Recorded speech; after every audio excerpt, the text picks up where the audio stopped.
It's hard to imagine that something as simple as a bank visit could spiral into a moment that would change everything. But when Sarah walked into that bank, all she wanted was a routine transaction. What she didn't expect was to be treated as less than what she was, judged, dismissed, and overlooked by someone who had no idea who she really was. And when the bank manager made a crucial mistake, it was too late for him to turn back. This isn't just another customer service story. It's a lesson in respect, power, and karma. Sarah stepped into the local bank, her mind focused on a simple task: getting the loan for her new business expansion. She had built everything from scratch, working day and night to create a life most people would envy. But on this day, her appearance seemed to trigger something in the bank manager that she hadn't anticipated: judgment. The man behind the counter looked at her with the same skepticism that Sarah had seen far too often in her life. He didn't ask about her plans, her vision, or even listen to the reason behind her request. No, instead he sized her up, glancing at her clothes, her skin, and assuming she couldn't possibly be someone worth trusting with such an important loan. But Sarah had never let people's assumptions stop her. In fact, she had spent years proving people wrong. What she didn't expect was that today, the person who would dismiss her would be someone with so much power in their hands. The bank manager, whose only task should have been to help, instead questioned her worth with every word. And just as Sarah prepared to fight for the respect she deserved, the situation was about to take a dramatic turn. The person walking through that door next would change everything, and it wasn't going to be the bank manager who would have the last word. The bank manager, a middle-aged man with slicked-back hair and a slight smirk, barely looked up when Sarah approached his desk. She had hoped for a smooth transaction, but the moment their eyes met, she felt an immediate shift in his demeanor. He didn't greet her with the warmth that usually came with a professional setting. Instead, he glanced at her with a calculating, almost dismissive look before directing her to sit. "Can I help you?" he asked, the tone in his voice flat, as if he already knew the answer but didn't care to ask any further questions. Sarah set her documents down on the desk, but before she could even open her mouth, the manager interrupted her. "So, what is it you're looking for today?" he asked without any real interest, eyeing her up and down as if deciding how to categorize her. She could tell right away that something wasn't right. She'd been in banks countless times before. This wasn't new territory for her, but today felt different. His condescending gaze, the way he barely glanced at her papers, made it clear he wasn't taking her seriously. "I'm looking to secure a business loan," Sarah said calmly, trying to keep her voice steady. At this, the manager's eyes flickered briefly with what she could only describe as suspicion. He didn't immediately ask any follow-up questions about her business or how she planned to use the funds. Instead, he let out a soft chuckle, clearly amused. "Business loan, huh?" He shifted in his chair, leaning back a little as if the very idea was laughable. "Well, we'll see if you're eligible for one." He didn't say it outright, but his tone made it clear. In his mind, Sarah didn't seem the type who would be approved for such a loan. Sarah's heart skipped a beat. She had been through so much to get here, fighting stereotypes, battling bias, and breaking barriers. And yet, here she was, facing an all-too-familiar obstacle. It wasn't her credentials or qualifications being questioned. It was her worth, her right to even ask for a business loan that was in doubt. She had seen this before, people who made assumptions about her based on how she looked, based on the color of her skin. But this time, something felt different. The manager barely looked at the documents she had handed him. He flipped through the pages absent-mindedly, nodding every now and then as if going through the motions. But it was clear he wasn't truly listening. He was judging her. His actions were subtle, but they were loud enough for Sarah to hear. She could feel the sting of being stereotyped, the weight of his gaze, and the casual dismissal that came with it. And then, as Sarah's frustration began to bubble up, something inside her snapped. She had worked too hard, fought too long, and built too much for this moment to be ruined by someone who didn't even know who she really was. As Sarah sat across from the manager, a sense of déjà vu washed over her. It wasn't the first time someone had doubted her because of her appearance. She had encountered this in countless situations, in boardrooms, in elevators, even at dinner parties. People often assumed that because she was black, she couldn't possibly be the successful entrepreneur she had worked so hard to become. But this time was different. This wasn't just some random person who would dismiss her as she walked out the door. This was a man sitting in a position of power, a man who could decide the fate of her business. Sarah had poured her heart into building her company from the ground up. She had spent years navigating the harsh reality of being a black woman in a predominantly white industry, fighting to prove herself at every step. Starting with a small loan from a friend and a tiny office in a rundown building, she had built a successful company. It wasn't easy. In fact, it had often felt like she was running a marathon while others around her had a head start. She had faced constant roadblocks, like struggling to find clients who took her seriously, or trying to find investors who weren't swayed by prejudice. But despite all the setbacks, Sarah had persevered. She had learned early on that the world didn't always see people like her as capable or worthy of success, but she refused to let that define her. Instead of succumbing to the weight of others' assumptions, she used them as fuel. Every time someone doubted her, she proved them wrong. But today, sitting in that sterile office, something felt different. The manager wasn't just doubting her skills or her expertise. He was questioning her very right to be in that bank at all.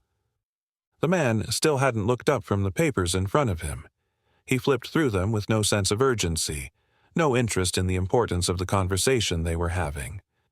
Sarah watched as he absently clicked his pen, his eyes scanning the numbers but not really absorbing them. This wasn't just incompetence. It was intentional. He wasn't even trying to give her a chance. "What kind of business do you run again?" he asked, not looking at her but finally making an attempt at conversation. Sarah swallowed her frustration. "It's a tech startup, specializing in software development. We've been growing rapidly over the last few years, and we're looking to expand into new markets. That's why I need the loan." She could see the subtle shift in his demeanor. His eyebrows raised as though the idea of a black woman owning a tech company was somehow too hard for him to believe. She had seen that look before, the one that lingered in the eyes of people who didn't expect her to succeed in a field like this. But Sarah had learned how to work through that, how to shut down their disbelief with quiet confidence. So, instead of reacting, she simply took a deep breath and waited for him to respond. "Right," the manager said after a long pause, his voice dripping with disinterest. "Well, I'll have to get some more details about the financials. I'm not sure we'll be able to approve a loan of that size, though. It's a pretty big risk." Sarah felt her blood boil. She had come prepared. She had all the documents, the growth reports, market projections, investor letters, and even personal guarantees. But it wasn't about the paperwork. It was about the manager's mindset. His dismissive tone, his body language, and the way he leaned back in his chair as if Sarah were a nuisance. It was as though her success was not real to him. She wasn't the owner of a thriving business. She was just another black woman asking for a handout, someone who wasn't capable of managing a business of that scale. But she wasn't about to let that happen. She had fought too hard, too long, and endured too much to let this man steal her moment. She gathered her thoughts and tried to maintain composure. "I understand that it's a large loan, but my company has already secured funding from investors, and our projections are solid. You can check the numbers." He finally looked up at her, but not with respect, just a glance. His eyes flicked over the paperwork again, this time with more force, as if he could find something to discredit her claim. "That may be true," he said slowly, his voice colder now, "but the risk is still high. I'm not sure your credit is enough to cover this loan." Sarah's patience began to wear thin. She had already provided everything he needed to know. The numbers were there, the data was clear, and yet he was still acting as though she wasn't good enough. He wasn't even listening to her. He was just waiting for her to fail so he could prove his assumptions right. "This isn't about my credit," Sarah said, her voice tight. This is about you judging me based on something that has nothing to do with the business I've built. You're questioning my ability before you even try to understand my work." The manager seemed to ignore her words, focusing instead on his computer screen as though her frustration didn't matter. She could see it now. This wasn't just a misunderstanding. This was racism, plain and simple. The kind of racism that made people like him believe they could decide who was worthy of success based on nothing more than their own biases. "I'm sorry," he said without a trace of sincerity, "but I'm not sure we can move forward with this application." Sarah's heart dropped into her stomach. She had come here with every intention of having a professional discussion, to negotiate terms, to prove that her business deserved the loan. But here she was, faced with a man who had already decided the outcome before she even spoke. She stood up slowly, feeling her anger rising, but she forced herself to remain calm. But just as she was about to turn and walk away, something shifted in the air. The door to the office opened, and a tall woman in a sharp suit walked in. Her presence was undeniable. There was something about the way she carried herself that commanded attention. The manager didn't stand up. He didn't even acknowledge her at first. But then Sarah saw the recognition in his eyes. The woman wasn't just anyone. She was the CEO of the bank. The moment the CEO walked into the office, the room seemed to shift, like the air had suddenly become thicker with tension. The bank manager didn't stand up. He didn't even acknowledge the new arrival. But Sarah noticed it right away. The subtle change in his posture, the slight stiffening of his shoulders, the forced attempt to compose himself. He had recognized her, and that recognition was about to change everything. The CEO was a woman in her early 40s, with an air of quiet authority that commanded the room. She had sharp, calculating eyes and an aura of someone who didn't tolerate disrespect, especially not from employees who clearly hadn't earned their place. She glanced around the office, her gaze flicking from the manager to Sarah before finally settling on him. "Is everything going well here, Greg?" The CEO's voice was calm, but Sarah could hear the weight behind the words. The bank manager, Greg, flinched, barely able to suppress the nervousness creeping into his voice. "Oh, yes, everything's fine, Karen. We're just finishing up some paperwork here. Nothing to worry about," Greg stammered, but his voice lacked the confidence it had had earlier. The CEO's presence was enough to make him stumble, to make him second-guess everything he thought he knew. Sarah knew right away that Karen wasn't here by chance. There was a reason she walked into this office at this exact moment. She was here for a purpose, and Sarah wasn't going to waste this opportunity. She wasn't going to let Greg's arrogance continue to taint the conversation. Karen took a step forward, her eyes now fully on Sarah. "I'm Karen, the CEO of this bank. It's nice to meet you." Her voice was cool, polite, but there was something about her tone that suggested she already knew more than Sarah might expect. Sarah stood up, her back straight, every bit the businesswoman she had fought so hard to become. She extended her hand, and Karen shook it firmly. But it wasn't just a handshake. It was a silent acknowledgement that Sarah wasn't just a random woman who had walked into this bank. She was someone who demanded respect. "I'm Sarah." Sarah's voice was steady, but there was a fire burning inside her now. The unfair treatment she had been subjected to wasn't just personal. It was systemic, and she wasn't going to let this moment slip by without making her stance known.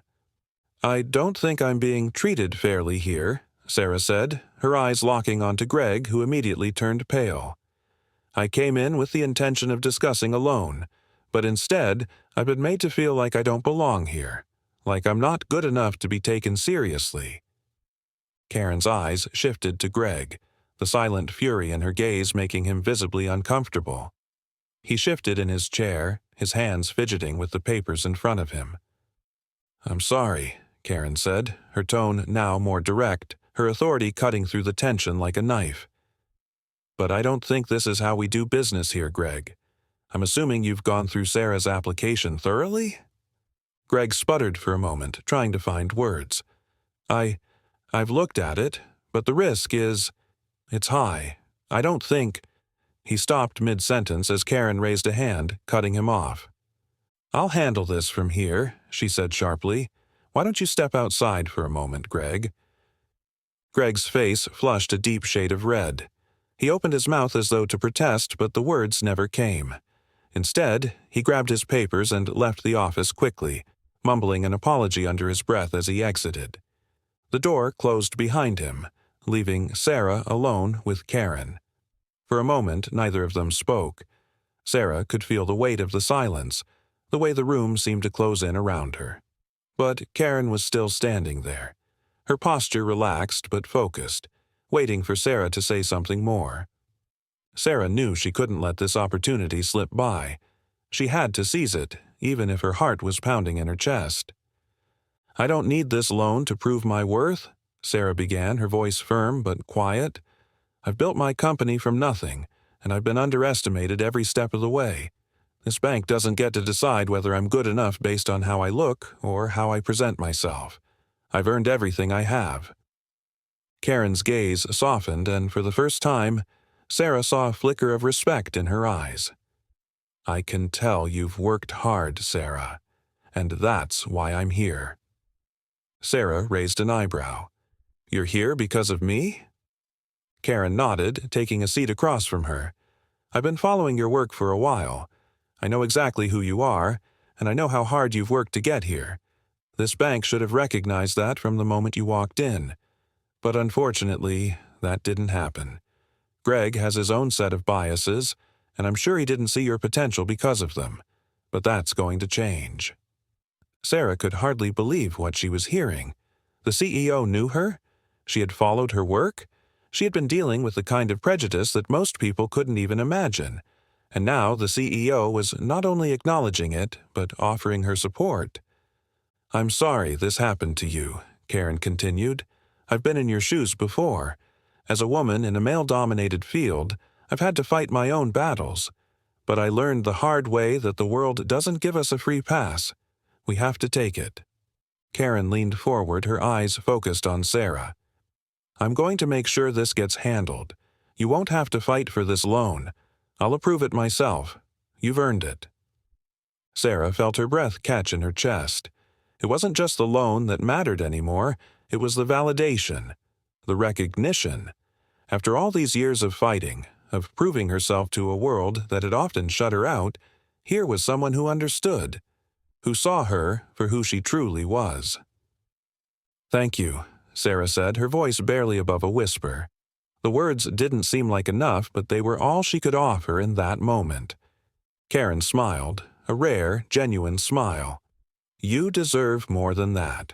I'll make sure you get what you need to take your company to the next level. And if Greg has a problem with that, he'll have to answer to me." With that, Karen stood up, offering Sarah her hand once more. This time, it wasn't just a handshake. It was a silent promise.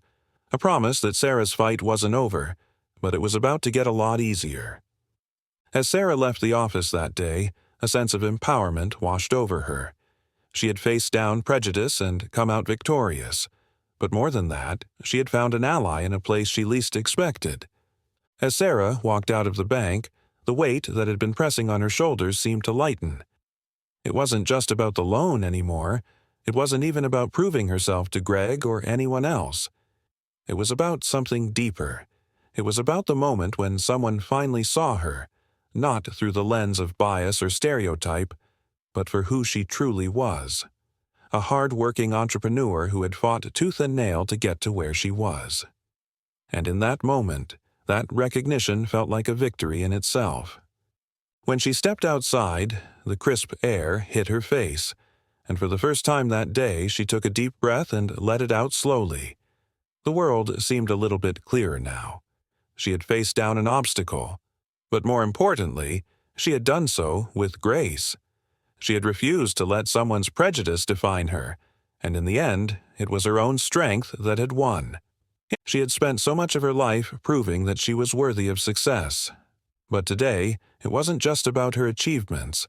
It was about showing others that there's a price to be paid for dismissing people based on nothing but their appearance. The world might try to put labels on people, to judge them before they know their worth.